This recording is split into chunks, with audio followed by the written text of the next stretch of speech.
Nick Rabundo is running against you as a Democrat, and he's made countless attempts to reach your campaign via social media to schedule a debate. Why Okay, hasn't your you know campaign? what, if I could start, let's not, I never talk about my opponent. I want to have questions directly from you. Not Okay. about, nothing from my opponent, okay? That's for him to do.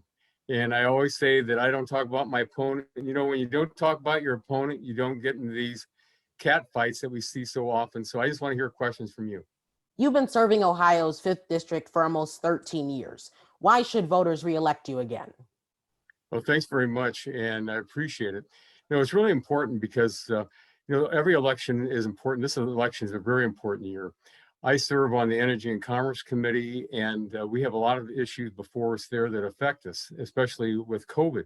We have healthcare underneath of us, but when I look at back, what we need to do right off the bat, we have to have the jobs and the economy.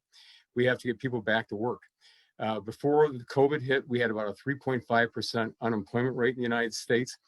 You know, it went up to over 16%. Now it's down to about 7.9%. My district's really unique. I have 60,000 manufacturing jobs.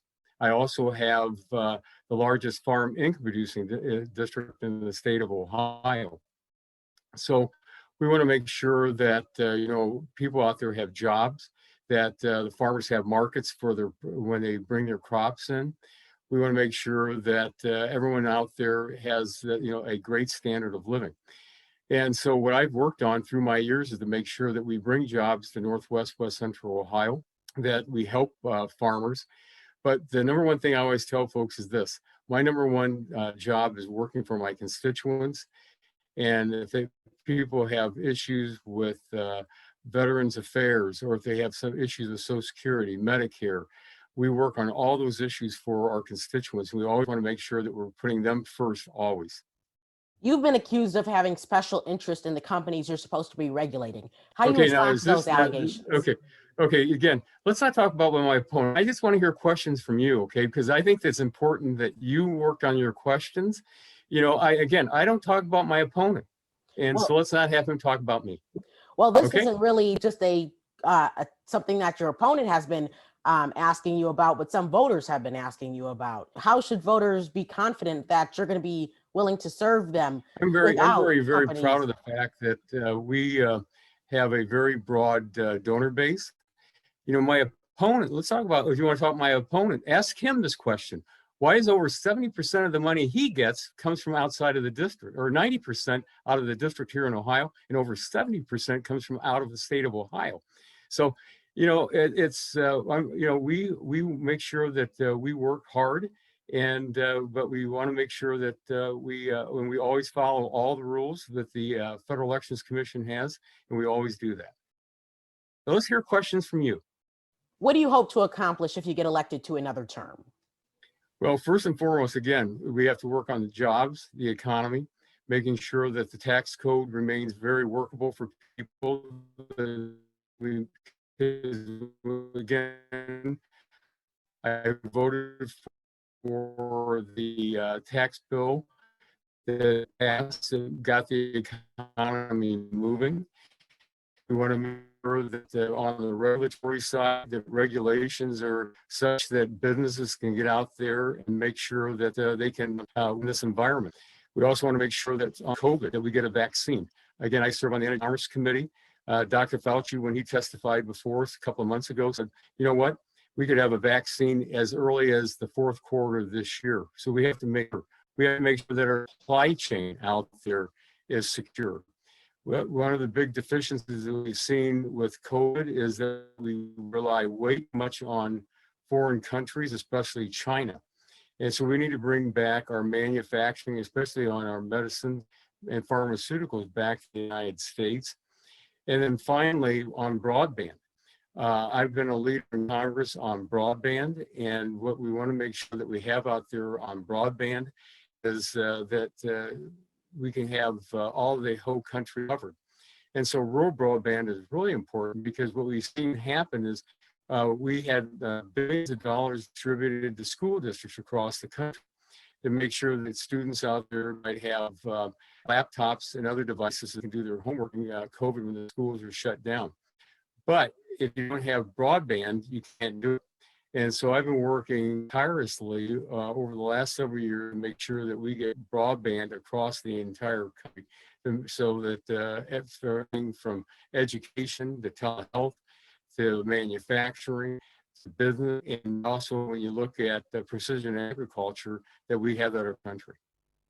The Yeah. district you represent includes parts of Lucas County, which has been hit hard by the coronavirus pandemic, as well as the opioid epidemic.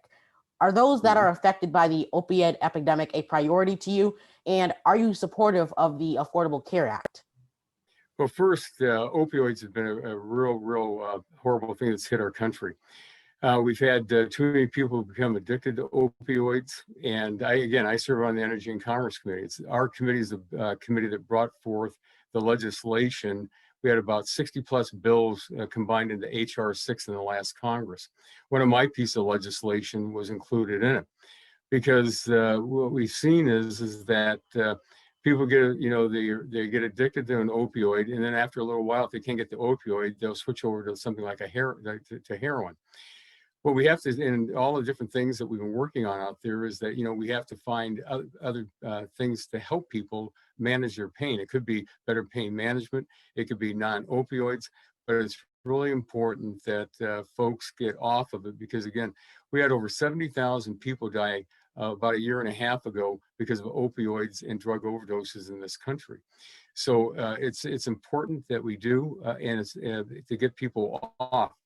One of the things that we had issues with across our district and across the country is that people couldn't find out where the services are out there to help them.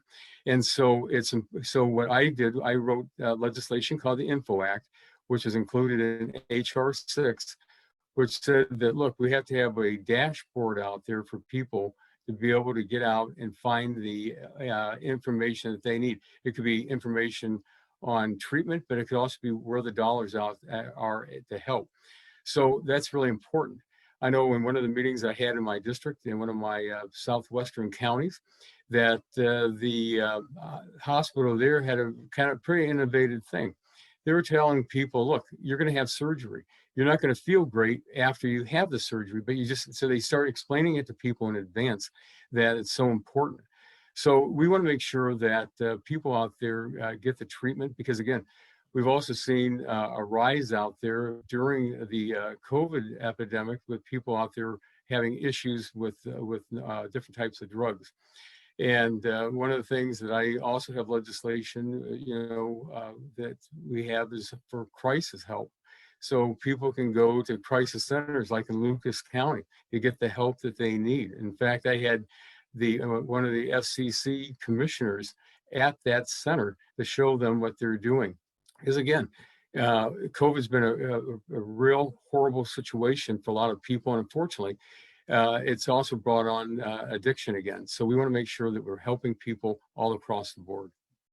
Infrastructure in District 5 is aging, and there are definitely going to be repairs that are going to happen, and some repairs aren't going to happen. So what will you do to make sure that bridges that are aging are safe? It's not just a matter of potholes, but public safety. Mm-hmm. Well, when you look at the interstate system, and we've been doing so much work on I-75. I was a county commissioner back in the 1990s, and it was said even way back then that I-75 from Michigan down to Findlay was at least about 115% capacity then. So we've seen the third lanes being put in to make sure, the road's much safer. But we do have to have work done on all of our roads, and that's where the priorities come in. One of the things that we have to do is come together in Congress, and especially the folks that write those transportation bills in the Transportation and Infrastructure Committee, that we have to come up with a piece of legislation that can get through Congress. Because again, it doesn't work if we don't work together, especially when you bring out a huge, complicated piece of legislation like that.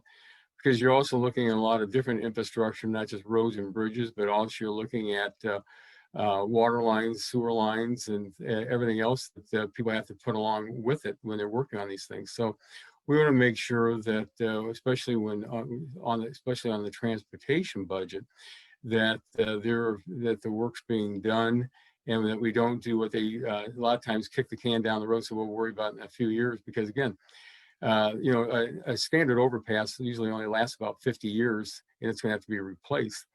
And we can't turn that over to our local governments, because I know years ago when I was a county commissioner, there was talk about turning over all the I-75 overpasses to the counties. It would bankrupt the counties. So it's important that we have an infrastructure bill coming out of the Transportation and Infrastructure Committee, but that's something that's going to have to get accomplished. Due to the pandemic, many people are going to be voting by mail, and the president has made misleading claims about voting by mail, and he says that it's fraud and that people can cheat that way. What is your message to voters and the president on his messaging? Well, here in Ohio, let's look how we vote in Ohio. You can either on election day go to the polls. Starting tomorrow, you can go to the Board of Elections and vote in person there, or you can get an absentee ballot. And I think that what we have in Ohio is a very good system. Now, what we have had a problem with, and I've been working on this for over 4 years, is what they call the Metroplex up in Michigan, where our mail from a large number of counties go to.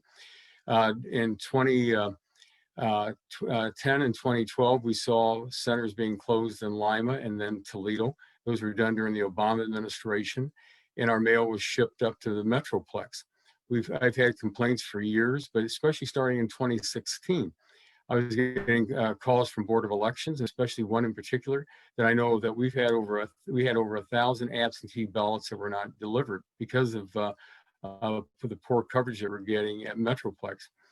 I went to work, and I met with people from the Cleveland district and also in Washington. I've had a call with the previous Postmaster General. And I said that we just cannot continue having the Metroplex as where our mail goes to. And for starting on September the 16th through election, our mail will be diverted to Cleveland, and that's where that's going to go. The other important thing to point out is that our Secretary of State here in Ohio, Frank LaRose, also had asked that a lot of our ballots always just stay, if you can, at our local post offices. So we want people to know that, number one, you have to send in that application to get that ballot.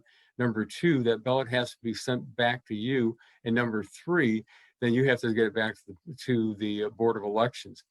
And it's also, when you look at one of the mailers that the post office sent out recently, advising people that how many extra days they should be even thinking about getting.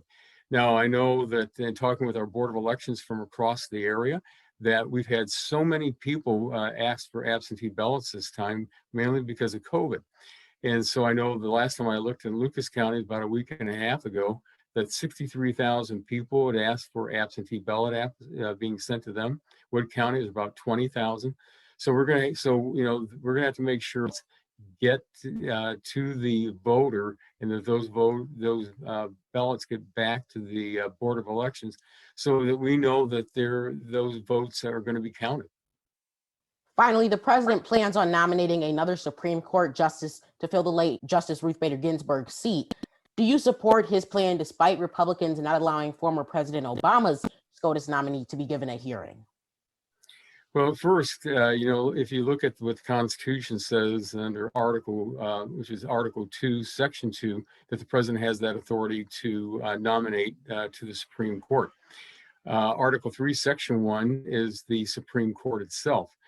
If you go back and look, prior to President Obama leaving office, there were liberals across the country that were calling on Justice Ginsburg to retire at that time, so that they could make that appointment. So again, that would be a political move on their part.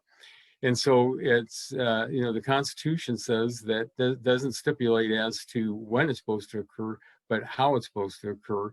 And so what we're seeing right now is that the Senate will have the nomination hearing, and that will go up.